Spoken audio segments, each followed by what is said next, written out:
Start करते हैं हम।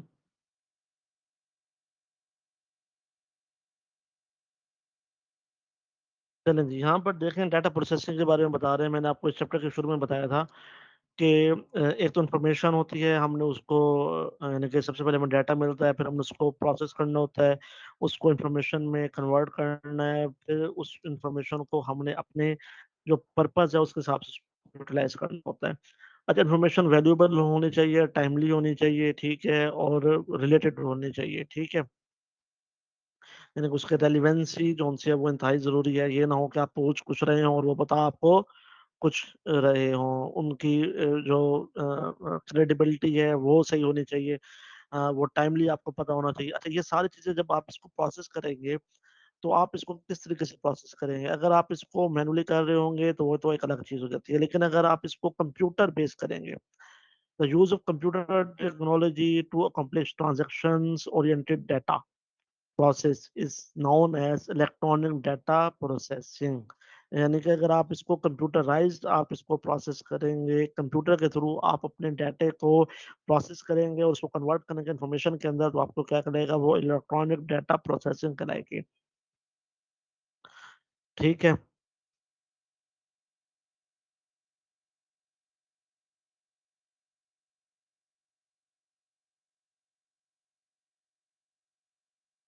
अच्छा, मैनेजमेंट इंफॉर्मेशन सिस्टम क्या है? यूज ऑफ कंप्यूटर टेक्नोलॉजी, ठीक है, to offer managers with decision oriented information is refer to management information system. देखिए, डिसीजन कौन कर रहे होते हैं? डिसीजन कभी भी आपके जो लो लेवल के एम्प्लॉइज हैं वो नहीं कर रहे होते। आपका क्रेडिट का स्टाफ इवन वो भी नहीं कर रहा होता। मैनेजमेंट जो डिसीजन कर रहे होते हैं वो हमेशा मैनेजमेंट लेवल के कर रहे होते हैं, या ओनर्स कर रहे होते हैं या फिर मैनेजमेंट लेवल्स के कर रहे होते हैं लोग। ठीक है। अब जो भी मैनेजमेंट है, जब उसने डिसीजन करनी है तो वो क्या चाहिए होगा उसको? इंफॉर्मेशन चाहिए होगी। इंफॉर्मेशन उसको अगर टाइमली मिल जाएगी और अच्छे तरीके से मिल जाएगी, और उस पे जो कंप्यूटर टेक्नोलॉजी वो अगर उसकी यूज हुई होगी, तो उसको हम क्या कहेंगे? मैनेजमेंट इंफॉर्मेशन सिस्टम, जो कि मैनेजमेंट के लिए हेल्पफुल है।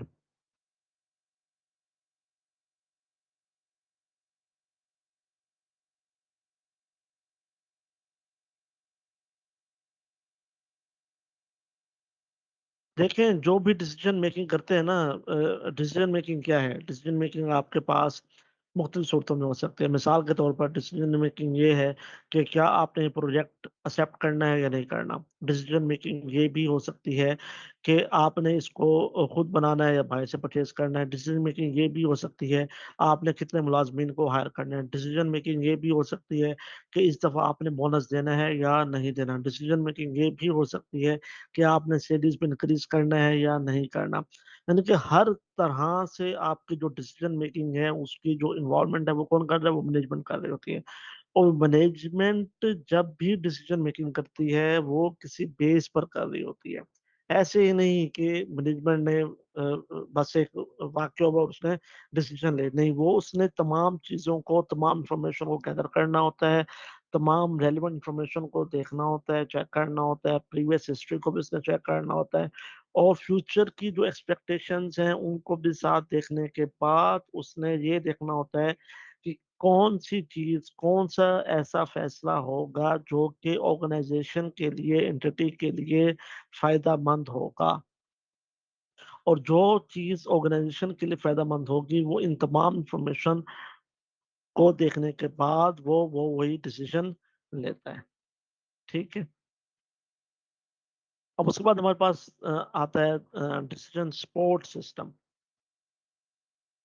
ऐसा सिस्टम जो कि आपको जो डिसीज़न मेकिंग है, उसमें आपको हेल्पफुल हो।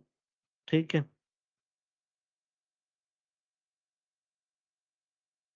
Data is processed into decision-making format for the end user in a decision support system.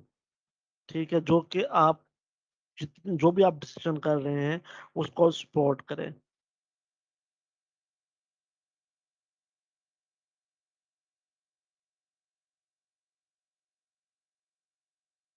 ठीक है, उस पे क्या होगा, आप यूज करेंगे कि चीज को, डिसीजन मॉडल्स को, स्पेशलाइज्ड डेटाबेस को, यानी कि जो भी आपकी डेटाबेस होगी उसको आप यूज़ करेंगे। मिसाल के तौर पर आपने जस्ट लाइक जो डाटा इकट्ठा किया था, आपने लास्ट में एग्ज़ाम्पल ली थी इसी क्लास की एग्ज़ाम्पल ली थी कि 70 स्टूडेंट्स का डाटा था या अलामा इकबाल यूनिवर्सिटी के ओवरऑल आप देख लें कि एमकॉम के स्टूडेंट बिलफ़र्ज़ अगर 300 हैं, तो 300 क्या क्या है आपके पास डाटा है।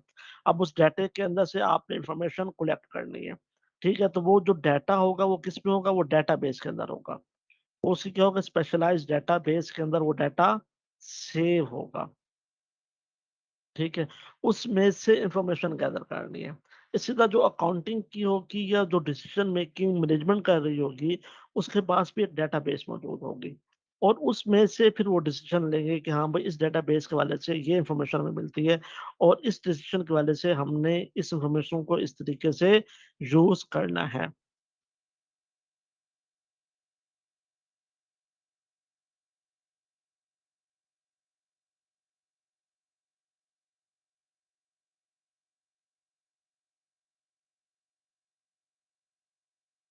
हाँ जी, एक्सपर्ट सिस्टम क्या होता है? An expert system is a knowledge based information system that acts as an expert advisor to end user by using its expertise in each application area. ठीक है? ऐसा आपका सिस्टम जिसके पास तमाम नॉलेज मौजूद हो और उस नॉलेज को वो यूज़ करने के बाद और डाटा को यूज़ करने के बाद, इन्फॉर्मेशन को यूज़ करने के बाद, वो इस तरीके से एक्ट करे कि जो उसका एंड यूज़र है, वो उसके लिए बेनिफिशियरी हो। उसके एंड यूज़र्स को पता चल जाए कि हाँ भाई, ये वाला काम हमने करना है और इसको इस तरीके से हमने एक्सेप्ट करना है। ठीक है?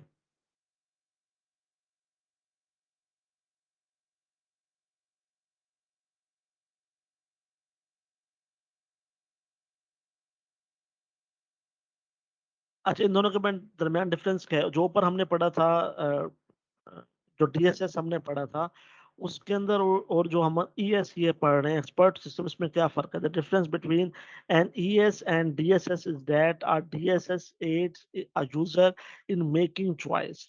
जो ऊपर हमने पढ़ा था, वो क्या था कि उसने यूज़र को हेल्प आउट करनी थी, किस लिए?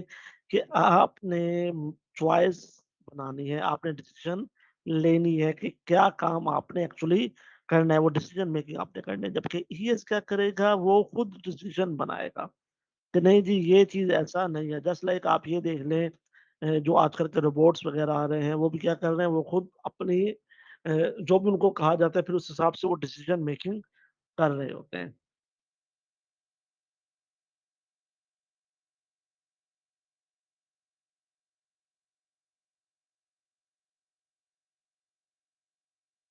उसके बाद हमारे पास है executive information system. Executive information system क्या है? And executive information system is customised to top level management strategic information need. ठीक है? इस जैसे कि नाम से ज़ाहिर है एग्ज़ेक्टिव लेवल है और वो क्या करेगा जो टॉप लेवल की जो मैनेजमेंट है, उसको जो इन्फॉर्मेशन है, उसकी जो ज़रूरियात इन्फॉर्मेशन के हवाले से जो उसको रिक्वायर्ड हैं, उसको चेक करेगा। ठीक है। अब टॉप लेवल मैनेजमेंट के पास मुख्तलिफ सोर्स से इंफॉर्मेशन गैदर हो रही होती है। देखिए, जो जिस लेवल पर होगा उसको उसी लेवल की ही इंफॉर्मेशन मिलेगी। जस्ट लाइक आप ये देख लें कि अगर एक स्टूडेंट है तो उसको नहीं पता कि यूनिवर्सिटीज़ के क्या मामलात चल रहे हैं। वो स्टूडेंट की हद तक तो उसको इन्फॉर्मेशन हो सकती है, लेकिन उससे ऊपर उसको इन्फॉर्मेशन नहीं हो सकती। अब उसके बाद स्टूडेंट के बाद आप चले जाएँ आप क्लेरिकल स्टाफ के पास, अब उनके पास जो इन्फॉर्मेशन होगी, उनको वो एक लिमिटेड होगी, वो उतनी ही होगी जितना उनका स्कोप है, जितनी उसपे उनके पास इन्फॉर्मेशन होनी चाहिए। उसके बाद आपके पास आ जाता है आपके पास टीचिंग स्टाफ आ जाता है, उनके पास उतनी इन्फॉर्मेशन होगी जो उतना उनका स्कोप होगा, जिस हद तक उनको इन्फॉर्मेशन दी जाएगी।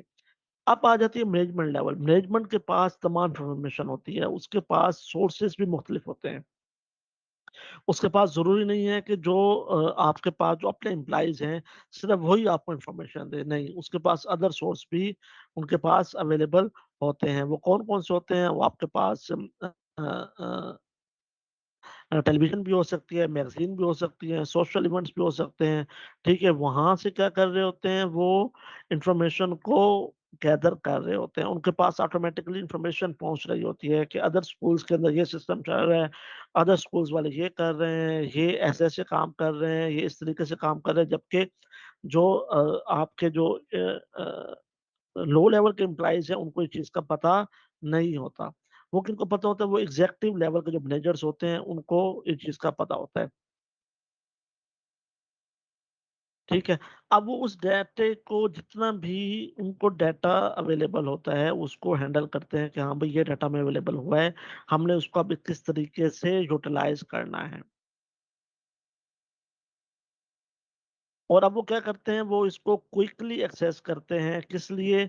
जो आपके ऑर्गेनाइज़ेशन इन्फॉर्मेशन सिस्टम है, उसमें इसको प्रोसेस करने के लिए। देखिए, जो भी डाटा आपके पास मिलेगा, सबसे पहले आपने क्या करना है, उसको प्रोसेस करना है। प्रोसेस किए बगैर आप उससे कोई इफ़ेक्टिवली आप उससे इन्फॉर्मेशन हासिल नहीं कर सकते।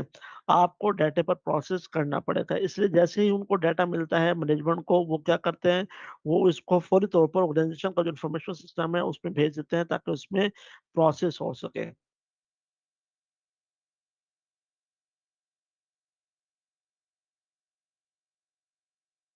अच्छा, अब इनका जो मेन मकसद क्या है वो ये है कि जो ऑर्गेनाइज़ेशन है उसने किस हद तक जो अपने उनके ऑब्जेक्टिव थे, उनको अचीव किया है, ठीक है? उनकी ऑर्गेनाइज़ेशन की एक्चुअली परफ़ॉर्मेंस क्या है, ठीक है? अब वो क्या करेगा, वो चेक करेगा रियल वर्सेस प्लान्ड, ठीक है? कि उन्होंने एक्चुअली में कितना टास्क परफॉर्म किया है और प्लानिंग उनकी क्या थी। मिसाल के तौर पर उनकी प्लानिंग थी कि हमारे पास जितने भी स्टूडेंट्स आएँगे, हमने उनको तमाम स्टूडेंट्स को हमने इतनी अच्छी तैयारी करवानी है कि उन 100% हमारा रिज़ल्ट है, तमाम स्टूडेंट्स पास हो जाएँ। अब उसको रेल के साथ कंपैरिज़न करना है कि अब रेल में क्या पोज़ीशन है, क्या वाक़ई 100% स्टूडेंट पास हुए हैं या नहीं हुए। ठीक है? और उसके बाद हमने देखना है कि अगर एक ऑर्गेनाइज़ेशन है और उसने ये किया था कि इस ऑर्गेनाइज़ेशन ने इस साल हम लोगों ने मिसाल के तौर पर 1 मिलियन का प्रॉफ़िट जनरेट करना था, तो क्या वाक़ई 1 मिलियन का प्रॉफ़िट जनरेट हुआ है या नहीं हुआ? तो वो क्या करेंगे, वो एक्चुअल को जो आपने प्लान किया था उसके साथ कंपैरिज़न करेंगे और उस कंपैरिज़न में जो आपका हेल्पफुल होगा, वो आपका एग्ज़ेक्टिव इन्फॉर्मेशन सिस्टम होगा। अब अकाउंट इन्फॉर्मेशन सिस्टम क्या है? कंप्यूटर बेस्ड सिस्टम है, ऊपर भी हम लोगों ने पढ़ा था, ठीक है? वो क्या करता है, वो जो अकाउंटिंग का जो आपका डाटा है, उसको इन्फॉर्मेशन में डेवलप करता है, ठीक है? अ, अब इसकी मिसाल क्या है? मिसाल मैंने आपको पहले भी दी थी कि आप एक ऐसा सिस्टम है जिसमें कि आपने सॉफ्टवेयर है, जिसमें आपने जर्नल एंट्रीज़ को आपने एंटर किया, जर्नल वाउचर्स को एंटर किया, आपने उसको इनपुट दी और उस इनपुट के नतीजे में at the end of the year वो आपको इन्फॉर्मेशन दे रहा है, वो किस फेज़ पे दे रहा है, वो आपको आपके जो बैलेंस शीट आपकी रिक्वायर्ड थी, जो आपकी इनकम स्टेटमेंट रिक्वायर्ड थी, उस हिसाब से आपको वो इन्फॉर्मेशन दे रहा है।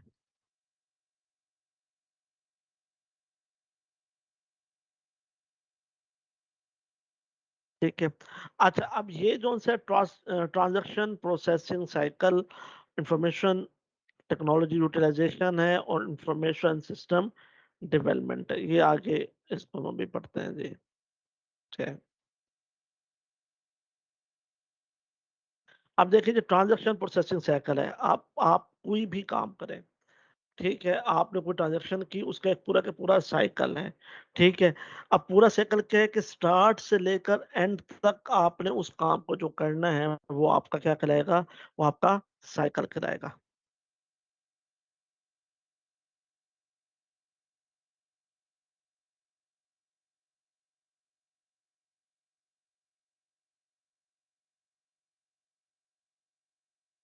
अब देखिए अकाउंटिंग साइकिल के हवाले से मैं आपको थोड़ा-सा बता दूँ, ये आगे भी यही यही चीज़ें हैं, इसी को मैं फिर इससे रिलेट करूँगा। देखिए जब भी कोई ट्रांज़ैक्शन होती है, बिज़नेस के अंदर देखिए सबसे पहला जो स्टेप होता है, वो क्या होता है?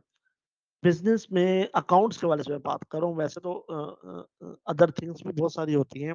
लेकिन अगर हम अकाउंट्स के वाले से बात करें, तो सबसे पहला स्टेप हमारा क्या होता है? हमारा सबसे पहला स्टेप ये होता है कि हमने कोई ट्रांज़ैक्शन करनी है।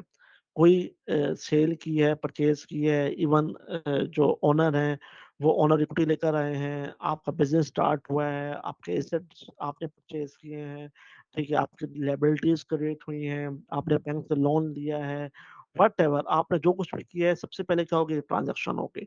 उसमें आपको बताना होगा कि आपने डेबिट किसको करना है और क्रेडिट किसको करना है। उससे पहले सिंगल एंट्री सिस्टम होता था, अभी डबल एंट्री सिस्टम और ये एक अलग स्टोरी है, उसको आप छोड़ दें। फिलहाल हम साइकिल की बात करते हैं, ठीक है? अब एक ट्रांज़ैक्शन क्रिएट हुई, आपने ट्रांज़ैक्शन बनाई, आपने कहा कि हमने कोई चीज़ परचेज़ की है, ठीक है? अब एक ट्रांज़ैक्शन बनी, आपने उसकी एंट्री बनाई। अब जब उस एंट्री बनाई तो ऑफ़ कोर्स आपने उसको डेबिट क्रेडिट दोनों साइड्स को बराबर किया। अब आपने उसके नरेशन भी आपने उसको दे दी, आपने एक वाउचर बनाया, उस वाउचर के अंदर आपने उस वाउचर का नाम क्या रखा? आपने जनरल वाउचर रखा, ठीक है? जनरल वाउचर भी होगा, आपके पास कैश वाउचर भी होगा, आपके पास रिसीट वाउचर भी होगा। ये सारे उसी के हवाले से ही है, रेवेन्यू साइकिल, एक्सपेंडिचर साइकिल है, ये सारे उसी के हवाले से हैं। अच्छा आपने वाउचर बनाया, वाउचर बनाने के बाद आपने क्या किया, आपने उसको एंटर किया किसमें जर्नल जर्नल के अंदर जो एक बुक कहलाती है। अगर आपने मैनुअल काम किया है, जो मैं आपको पहले बता रहा था, मैं आपको इसके बारे में बताऊँगा। देखिए आजकल का जो सिस्टम है वो बहुत ज़्यादा एस्टेब्लिश हो चुका है। इवन जो अ नए लोग मार्केट में आ रहे हैं, फील्ड के अंदर आ रहे हैं, उनको इवन वाउचर बनाना ही नहीं पड़ता। मैनुअली। वो क्या कर रहे होते हैं, वो सॉफ्टवेयर के अंदर ही एंट्री को प्लेस कर रहे होते हैं और वहीं से ही आपका वाउचर जनरेट हो जाता है। जबकि आज से कुछ अर्सा पहले तक जब तक हम भी और अभी भी बहुत सारी ऑर्गेनाइज़ेशन ऐसी हैं जो कि मैनुअल ट्रांज़ैक्शंस भी कर रही होती हैं। वो क्या करते हैं कि वो जन वाउचर्स को क्रिएट करते हैं, जनरल वाउचर क्रिएट करते हैं, बनाते हैं। ठीक है? उसके बाद वो उसको जर्नल जर्नल के अंदर उसको रिकॉर्ड करते हैं। मैनुअल जो एक फ़ेज़ है वो मैं उसकी बात कर रहा हूँ।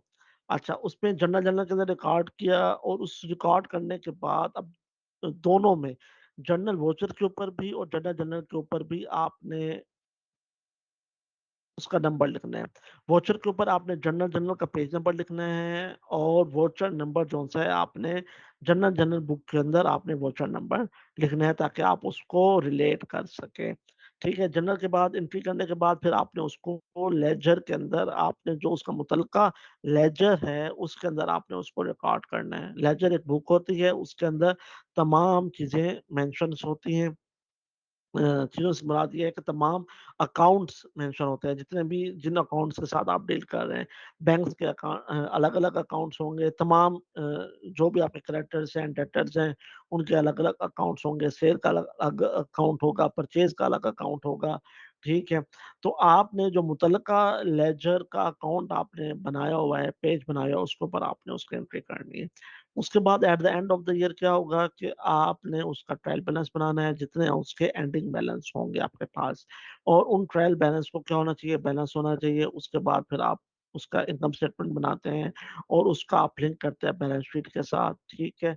और उसके बाद फिर आप अपने कैश फ्लो स्टेटमेंट और रिटेन अर्निंग ये सारा आप उसको बनाते हैं। अच्छा ये एक पूरा का पूरा साइकिल है, ठीक है? आपने ये पूरा का पूरा अकाउंटिंग साइकिल आपने क्रिएट कर लिया। अच्छा, अब इस साइकिल के बाद एक और साइकिल स्टार्ट हो जाता है, वो क्या होता है, वो आपके पास ऑडिट का होता है। ऑडिट के बाद फिर आपने क्या करना है, आपने उसको टैक्सेशन के हवाले से देखना है, आपने टैक्सेशन की रिसीट्स बनानी है, ठीक है? उसपे आपने सेल टैक्स इनवॉइसेस बनानी है और अदर थिंग्स है, वो एक अलग कैटेगरी आ जाती है, वो अलग फेस आ जाता है। ठीक है जी। अच्छा, यहाँ तक आपने इस चीज़ को अकाउंटिंग का जो साइकिल है, वो उसको आपने मुकम्मल करना होता है। अच्छा, आजकल जो प्रोसेस हो रहा है उसमें क्या है कि आपने क्या करना है, एंट्री आपने बनानी है और उसको कंप्यूटर में फ़ीड कर लेना है। कंप्यूटर खुद ही उसको क्या करेगा, आजकल इतने अच्छे सॉफ्टवेयर हैं कि उसको जर्नल वाउचर बनाएगा, जर्नल वाउचर के बाद उसको ऑटोमैटिकली उसको जर्नल जर्नल के अंदर उसको रिकॉर्ड भी कर लेगा और फिर उसको लेजर में पोस्ट भी कर देगा और उसके साथ-साथ ही वो आपकी बैलेंस शीट, इनकम स्टेटमेंट और वो चीज़ें भी साथ-साथ आपको प्रिपेयर करके दे देता है। आपको उसी वक़्त ही आपको ये तमाम चीज़ें अवेलेबल हो जाती हैं, एंट्री के साथ-साथ ही आपको पता चल जाता है। और उसका फ़ायदा क्या होता है कि आपको फ़ौरन ही इस चीज़ का पता चल जाता है कि कहीं पर आपने कोई गलत एंट्री तो नहीं की। गलत एंट्री करने के साथ-साथ आपने कहीं पर गलत ट्रांज़ैक्शन तो नहीं कर दी, या आपने जो टाइपिंग कोई एरर था, वो तो इसमें नहीं आ गया। तो ये इससे भी आपको बहुत ज़्यादा बेनिफिट होता है। अब अच्छा, कुछ ऑर्गनाइज़ेशंस ऐसी हैं जो कि दोनों सिस्टम्स को लेकर चल रही हैं। जब आप प्रैक्टिकल फ़ील्ड के अंदर जाएँगे, या बहुत सारे लोग ऐसे भी हैं जो प्रैक्टिकली वर्किंग भी कर रहे होंगे, ख़ास तौर पर प्राइवेट ऑर्गनाइज़ेशंस के अंदर। गवर्नमेंट ऑर्गनाइज़ेशंस के अंदर तो सिस्टम और होता है। वो अगर कभी मौका मिला तो मैं वो भी आपको बताऊँगा इंशाअल्लाह ताला। लेकिन बहरहाल अगर प्राइवेट सिस्टम के अंदर अगर कोई जॉब कर रहा है, तो उसको ये सारी बातें समझ आ जाएँगी। और जो लोग नहीं कर रहे, वो उसको अंडरस्टैंड कर लें। और अगर आप बाद में जब प्रैक्टिकल फील्ड के अंदर जाएँगे, प्राइवेट इंडस्ट्रीज़ के अंदर, तो यही चीज़ें वहाँ पर वर्किंग में हो रही होती हैं। ठीक है। अच्छा, ये एक साइकिल है, इस पे अगर किसी को कोई बात समझ में नहीं आई तो मुझसे पूछ ले, उसके बाद फिर हम इसको रेवेन्यू साइकिल, एक्सपेंडिचर साइकिल, इसके बारे में हम इसको पढ़ते हैं।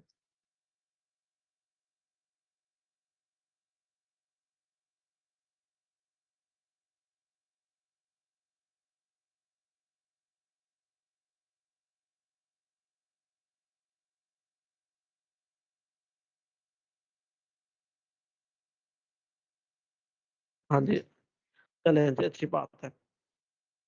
चलें जी, अब उसके बाद हमारे पास आ जाता है रेवेन्यू साइकिल। ठीक है, अब रेवेन्यू साइकिल क्या है कि आपने ऐसा इवेंट जो कि आपने किसी भी प्रोडक्ट को आपने सेल आउट किया, उसको डिलीवरी दी, अगर आपके उसमें सर्विसेज़ हैं, वो आपने परफ़ॉर्म की, ठीक है? और उसके बाद आपने उसकी पेमेंट रिसीव कर ली। ये क्या है? ये आपका रेवेन्यू साइकिल है। यानी कि आपने एक फंक्शन परफ़ॉर्म किया, जस्ट लाइक एक टीचर है, उसने क्या किया कि आपको लेक्चर डिलीवर किया। लेक्चर डिलीवर करने के बाद आपको कोशिश की कि तमाम स्टूडेंट्स को चीज़ें समझ आ जाएँ, और उसके बाद यानी कि जो एक क्वालिटी लेवल है, वो एक उन्होंने मेंटेन किया, और उसके बाद उन्होंने उसके जो भी उसका रिवार्ड था, वो उन्होंने अचीव कर लिया और हासिल कर लिया, ठीक है? तो ये क्या होगा? ये एक रेवेन्यू साइकिल होगा कि ठीक है जी, हमने एक कैश जनरेट कर लिया। इसी तरह एक्सपेंडिचर साइकिल है, ठीक है? एक्विजिशन ऑफ प्रोडक्ट्स, आपने प्रोडक्ट्स ली या सर्विस ली किसी थर्ड पार्टी से, ठीक है? और उसके बदले में आपने अपनी कोई लायबिलिटी क्रिएट कर ली कि हम इसको पे करेंगे, या फिर आपने उसको कैश पे कर दिया। दोनों सूरतों में क्या होगा? आपका एक्सपेंडिचर हो गया। और जब ये एक साइकिल पूरा हो जाएगा, उसको क्या कहेंगे? हम एक्सपेंडिचर साइकिल कहेंगे। इसी तरह प्रोडक्शन है, प्रोडक्शन क्या है कि आपने मिसाल के तौर पर आप कोई चीज़ बना रहे थे, आपने मटीरियल लिया, मटीरियल लेने के बाद आपने उसको प्रोसेस किया। प्रोसेस करने के बाद आपने अब प्रोसेस भी आपके पास मुख्तलिफ हैं। मिसाल के तौर पर आपने एक फर्नीचर बनाने वाली फैक्ट्री है, ठीक है? तो उसने क्या ली? उसने वुड ली। वुड लेने के बाद उसने फर्नीचर बनाना शुरू किया, अब फर्नीचर बन गया। अब अब ये एक ऐसे नहीं बनेगा, अब उसमें मुख्तलिफ डिपार्टमेंट्स होंगे। पहला डिपार्टमेंट क्या होगा? आपका कटिंग डिपार्टमेंट होगा। दूसरा डिपार्टमेंट क्या होगा? आपका असेंबली डिपार्टमेंट होगा। तीसरा डिपार्टमेंट क्या होगा? आपका फिनिशिंग डिपार्टमेंट होगा। इसी तरह फिर आगे मुख्तलिफ डिपार्टमेंट्स आते जाएँगे। अब ये क्या है? ये एक प्रोसेस है। उस प्रोसेस को आप क्या कहेंगे? ये एक प्रोडक्शन साइकिल है, कि आपने चीज़ों को प्रोड्यूस किया, ठीक है? रॉ मटेरियल से कन्वर्ट, यानी कि कन्वर्ट किया आपने रॉ मटेरियल से इंटू फिनिश्ड गुड्स। ठीक है? और सर्विसेज़। क्या आपके पास रॉ मटेरियल आया था और आपने उस पर प्रोसेस किया और उसको कन्वर्ट कर दिया फिनिश गुड्स के अंदर। जस्ट लाइक आप एक तो फर्नीचर की हो गई, दूसरा आप ये देख लें कि कोई ऑयल प्लांट है, कोई सॉल्वेंट प्लांट है, उसमें क्या करते हैं? सीड आता है, आपके पास ये रॉ मटेरियल है, सीड, बीज, ठीक है? उसके बाद क्या करते हैं? उस पर प्रोसेस करते हैं। प्रोसेस करने के बाद प्रोसेस क्या है? उसको एक मशीन में इनपुट के तौर पर देते हैं, फिर वहाँ से ऑयल निकलता है, फिर वो रिफाइनरी में जाता है, फिर रिफाइन होता है, उसमें मज़ीद प्रोसेस होता है, रिफाइन होता है, रिफाइन होने के बाद फिर यानी कि प्लांट में भी वो जाता है, प्लांट के बाद फिर दोबारा एक ऑयल प्रोसेसिंग होती है, फिर उसपे मज़ीद रिफाइनरी होती है, उसके बाद फिर आपके पास एक फाइनल प्रोडक्ट आपके पास सेट हो जाता है। ये सारा क्या है? ये आपके पास प्रोडक्शन साइकिल है। अब फाइनेंस साइकिल क्या है कि आपने परचेज़ किया, ठीक है, आपने फंड्स को रेज़ करना है, ठीक है, और उसके खर्च करना है, रेज़ करना है और जब तक ये एक पूरा साइकिल हो नहीं जाता, उसको आप क्या कहेंगे, आपके पास वो फाइनेंस साइकिल है। ठीक है, आपके कैपिटल फंड्स हैं, कैश है, ठीक है, ये आपके पास क्या है, ये फाइनेंस है। ट्रांज़ैक्शन साइकिल मैं आपको बहुत ही तफ़सील से समझा चुका हूँ। क्या आपने ट्रांज़ैक्शन क्रिएट करनी है, फिर वाउचर बनेगा, वाउचर बनने के बाद फिर जर्नल के अंदर एंट्रीज़ और लेजर के अंदर एंट्रीज़, ये पूरी की पूरी क्या है, ये आपके ट्रांज़ैक्शन है। उसके बाद फिर आपने फाइनेंशियल्स बनाने हैं, ठीक है? इस बारे में आपको पूरा का पूरा बता चुका हूँ।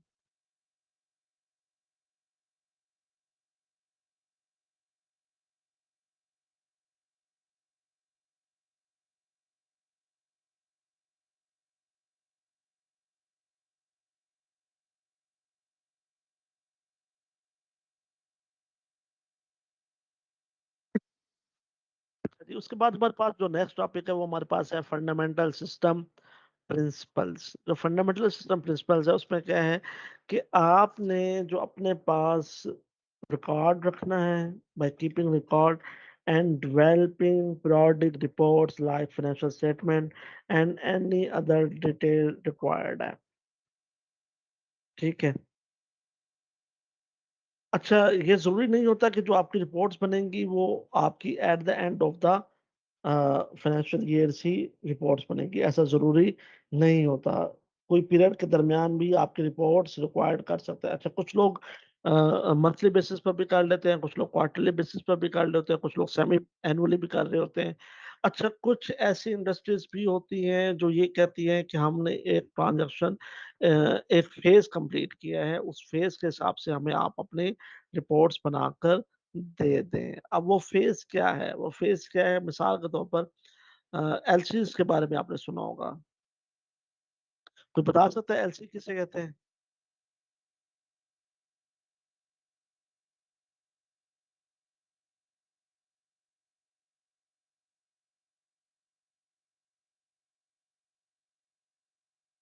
एलसी के बारे में कोई बता सकता है? हाँ जी, वक़ास साहब। बिल्कुल सही बताया, लेटर ऑफ क्रेडिट। अब लेटर ऑफ क्रेडिट होता क्या है?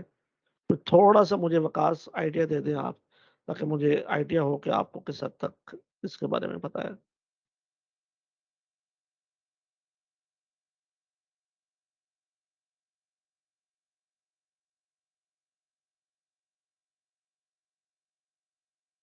चलें जी, मैं आपको बता देता हूँ, इस तरह टाइम हमारे पास पहले भी कम है।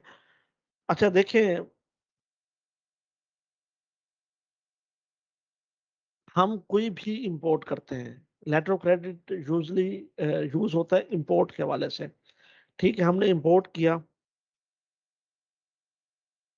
अब आपने अक्सर सुना होगा, ये जो हमारी ऑयल की जो कीमतें हैं, तेल की जो पेट्रोल की जो कीमतें हैं, पेट्रोल है, डीज़ल है, व्हाटएवर है, ज़ाहिर बात है हम जहाँ पर प्रोडक्शन उसकी हमारे पास नहीं हो रही और ना ही हम वहाँ से जो हमारा एक प्रोसेस है ज़मीन से उसको अख़ज़ करने का, वो भी हम उसको नहीं कर रहे, ठीक है। तो हम क्या कर रहे होते हैं, हम जो अदर कंट्रीज़ होती हैं, जस्ट लाइक सऊदी अरेबिया है, अ, अमेरिका है या अदर्स हैं, जस्ट लाइक रूस से भी बात हो रही है।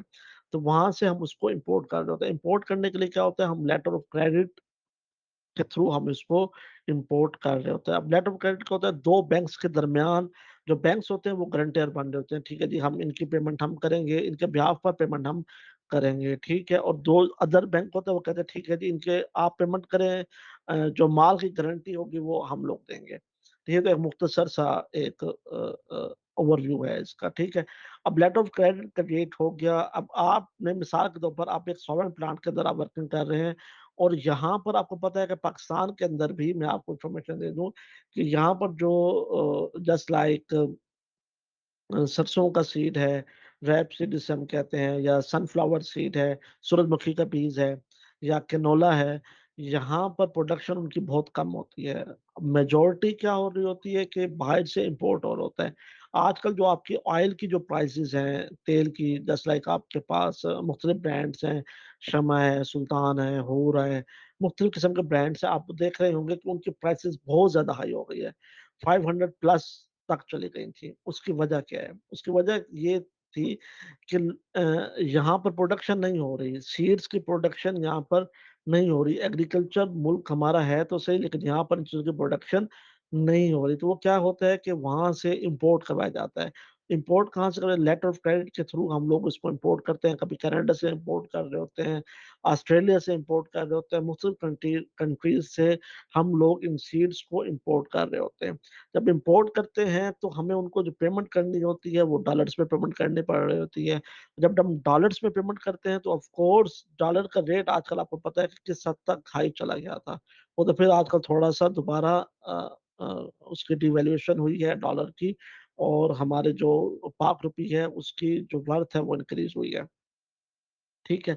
तो जैसे ही ऑफ कोर्स जब हम डॉलर में पेमेंट करेंगे तो हम उसको जो प्राइसेज़ हैं, वो हमारी हाई हो जाएँगी, रॉ मटेरियल की कॉस्ट ही हमारी हाई हो जाएगी, तो हमें उसमें इंक्रीज़ करना पड़ेगा, जो एक्चुअल जो हमारी फिनिश प्रोडक्ट है, उसकी वैल्यू भी इंक्रीज़ करना पड़ेगा। अच्छा, अब आप क्या कर रहे हैं कि अब आप एक ऐसे फर्म में हैं, सॉल्वेंट प्लांट के अंदर हैं, वहाँ के आप अकाउंटेंट हैं, तो ओनर क्या कहता है? ओनर कहता है कि ये एक एलसी हमने मँगवाई थी 1000 टन की। 1000 टन हमने सीड मँगवाया था, और उस एलसी के अंदर ये हमारा जो ऑयल एक्सट्रैक्ट हमने किया है, वो 40% के हिसाब से हमने ऑयल एक्सट्रैक्ट किया है। तो अब हमें बताओ कि हमारे इस एलसी के हिसाब से हमारा जो प्रॉफ़िट एंड लॉस बना है, वो क्या बना है? अब वो एलसी हो सकता है कि वो प्लांट इतना बड़ा है कि वो 1000 टन उसने 10 दिन के अंदर ही उसने उसको एक्सट्रैक्ट कर लिया हो, ठीक है? तो आपने क्या करना है, 10 दिन की ही फाइनेंशियल स्टेटमेंट बनानी है। अब ये आपकी अपनी कैपेबिलिटीज़ हैं कि आपने उसको किस तरीके से लेकर चलना है। तो वो क्या होता है, यहाँ पर हम क्या इस चीज़ को डील कर रहे थे कि ज़रूरी नहीं है कि हमारे पास जो अ अ, फाइनेंशियल स्टेटमेंट्स बने, हमारे पास जो रिकॉर्ड हो, हमारे पास ईयरली हो। हम उसको क्या कर सकते हैं, हम उसको जो ट्रांज़ैक्शंस बेस्ड हैं, जो एक फेस बेस्ड है, हम उसके बेस पर भी हम अ, उसको बना सकते हैं। ठीक है? और उसको क्या है, एज़ नीडेड बाय मैनेजमेंट, या फिर आप इसको कह सकते हैं as needed bye owners. Owners के हिसाब से भी आप इसको जब वो रिक्वायर्ड करते हैं, हम इसको बना सकते हैं। लीगल रिक्वायरमेंट्स के हिसाब से भी हम बना सकते हैं, और हम उसको जितना भी इन्फॉर्मेशन है उसको कलेक्ट करेंगे, उनकी जो डेटा वगैरह है उसको रिकॉर्ड को, उसको करने के बाद हम ये इन्फॉर्मेशन हम इसको रिकॉर्ड को बनाएँगे। ठीक है, ये सारी बातें वही लिखी हुई हैं जो मैंने आपको एक एग्ज़ाम्पल के तौर पर बताकर आपको मैंने इसको समझा दिया।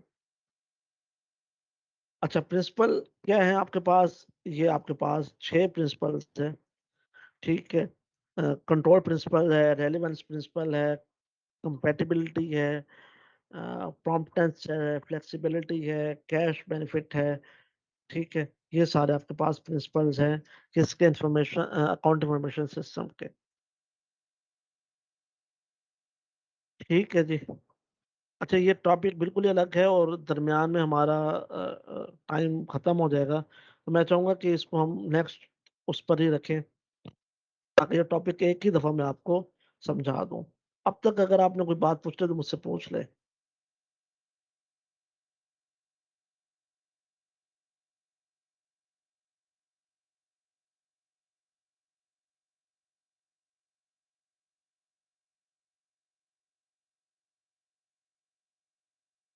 ताकि हमारे पास जो 2-3 मिनट हैं हम जो इन्फॉर्मेशन है हम अच्छे तरीके से शेयर कर सकें।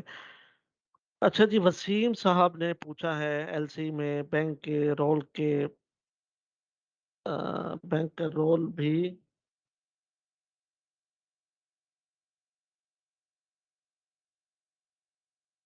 बता दें।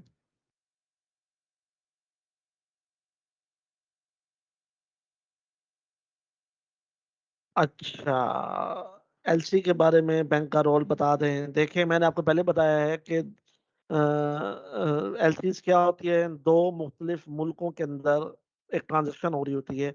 एक मुल्क के लोग क्या कह रहे होते हैं, मिसाल के तौर पर वसीम साहब हैं पाकिस्तान से, उन्होंने क्या कहा कि मैंने ऑस्ट्रेलिया से कैनोला सीड मँगवाना है।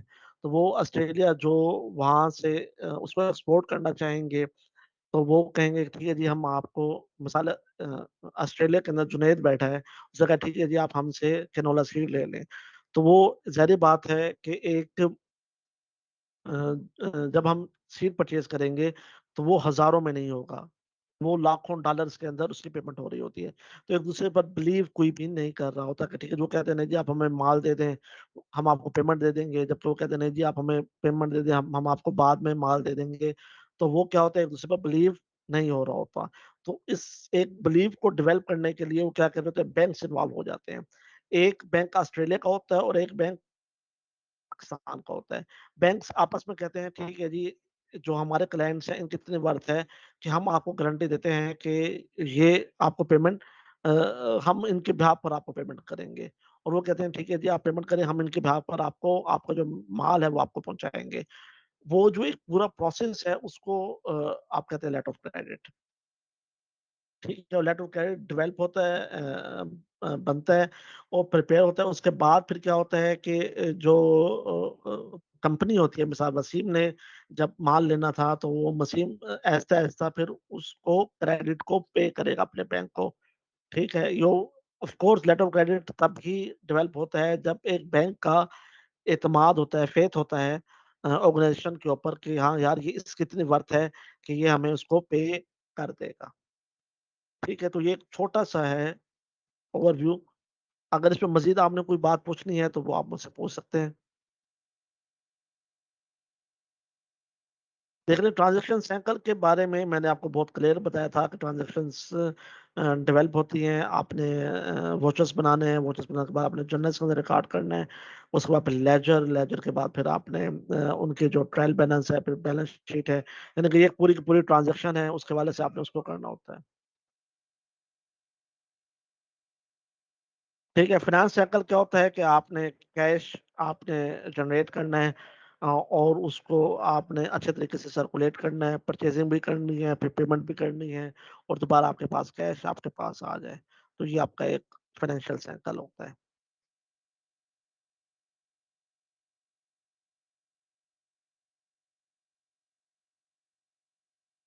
अ, क्या है खुर्शीद नयाज़ साहब क्या है, क्या लिखा है आपने सर, अकाउंट भी बनेगा पेपर्स में? आई डोंट नो आप किस अकाउंट की बात कर रहे हैं?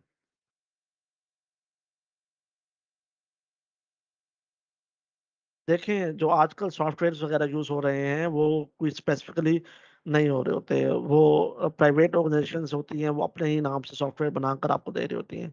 आजकल तो इतना डेवलप हो चुका है कि मुख्तलिफ़ लोग खुद ही सॉफ्टवेयर बना लेते हैं और उसको वो अपने ऑर्गनाइज़ेशंस के अंदर इसको इंट्रोड्यूस करवा रहे होते हैं। ओरेकल के अंदर भी हो सकता है और मुख्तलिफ़ सिचुएशंस के अंदर उसको बनाया जा सकता है। तो एक स्पेसिफिक नहीं होता, सिर्फ जनरल एंट्री के लिए नहीं होता। मैंने आपको बताया कि जो आजकल सॉफ्टवेयर आ रहे हैं, वो आपको एंट्री जैसे आप पास करेंगे, वो आपको एंड तक लेकर जाएँगे, आपकी बैलेंस शीट तक आपको प्रिपेयर करके दे देंगे। ठीक है जी। अ, और किसी ने कोई बात पूछनी है तो जल्दी-जल्दी पूछ ले, टाइम हमारा खत्म हो चुका है और हम इसको क्लोज़ करते हैं। और अच्छा, नेक्स्ट टाइम ये होगा कि आपने जो टाइम भी अगले जुमे तक 7 दिन हमारे गुज़र जाएँगे, तो टाइम थोड़ा-सा पीछे भी हो जाएगा, तो असर का टाइम हमारा हो जाएगा। तो आपने अगर 5 बज के 10 मिनट तक हम अपना लेक्चर स्टार्ट करेंगे, तो असर की नमाज़ आपने वहीं पे पढ़ कर आनी है। और मगरिब की नमाज़ जो हमारी 6:45 की जो हमारी ब्रेक होती है, मगरिब की नमाज़ हम उसके साथ अटैच कर लेंगे, ताकि हमारा टाइम जो है उसमें अच्छे तरीके से उसको मैनेज किया जा सके।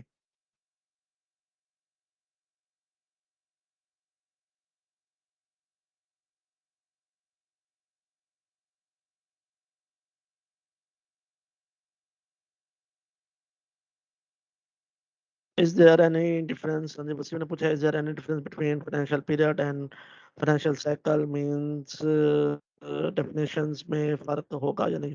बिल्कुल फ़र्क होगा, फाइनेंशियल पीरियड में और फाइनेंशियल साइकिल के अंदर फ़र्क होगा। फाइनेंशियल साइकिल आपका हफ्ते का भी हो सकता है, महीने का भी हो सकता है, जबकि फाइनेंशियल पीरियड क्या है जो आपका जून से जुलाई तक का जो जुलाई से जून तक का जो पीरियड है, वो आपका फाइनेंशियल पीरियड कहलाएगा। ठीक है, फाइनेंशियल साइकिल थोड़ा-सा जो जब जिसमें आपके पूरे ट्रांज़ैक्शंस फाइनेंशियल के हवाले से आपकी कैश की जो रोटेशन है, वो पूरी हो जाए, वो आपका फाइनेंशियल साइकिल कहलाएगा। इसमें ऑफ कोर्स इसमें डिफरेंस है।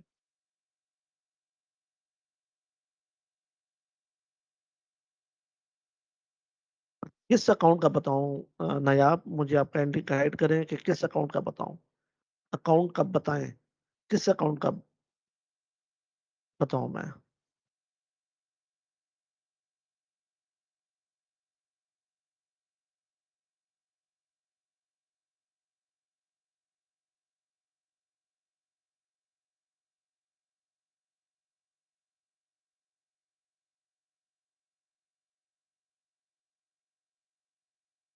देखिए आप बिल्कुल क्लियर हो जाएँ। एक तो आपके जो बीकॉम में जो आपने पढ़ा था, वो बिल्कुल ठीक पढ़ा था। उसमें किसी किस्म का कोई कन्फ्यूज़न नहीं है। लेकिन अभी फ़िलहाल जो आपके पास एमकॉम का जो सिलेबस है, आप अभी फ़िलहाल उस पर फ़ोकस करें।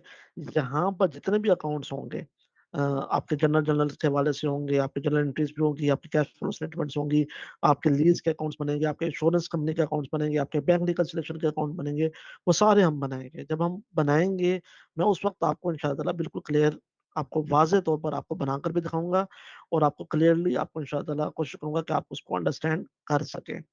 फिलहाल जो मैं आपको जिस हद तक मैं आपको समझा रहा हूँ, आप उसमें अगर आपको कोई बात पूछना है तो आप उससे पूछ लें। बिल्कुल हम उसको बनाएँगे, बिल्कुल हम अकाउंट्स बनाएँगे। हाँ जी, बिल्कुल जैसे आपके असाइनमेंट में थे वैसे बनाएँगे। ओके, ठीक है जी, फिर हम इंशाअल्लाह नेक्स्ट फ्राइडे को हम मिलेंगे और जैसे तरतीब मैंने बताई है फिर हम उसको वैसे ही लेकर चलेंगे। ओके जी, अल्लाह हाफ़िज़।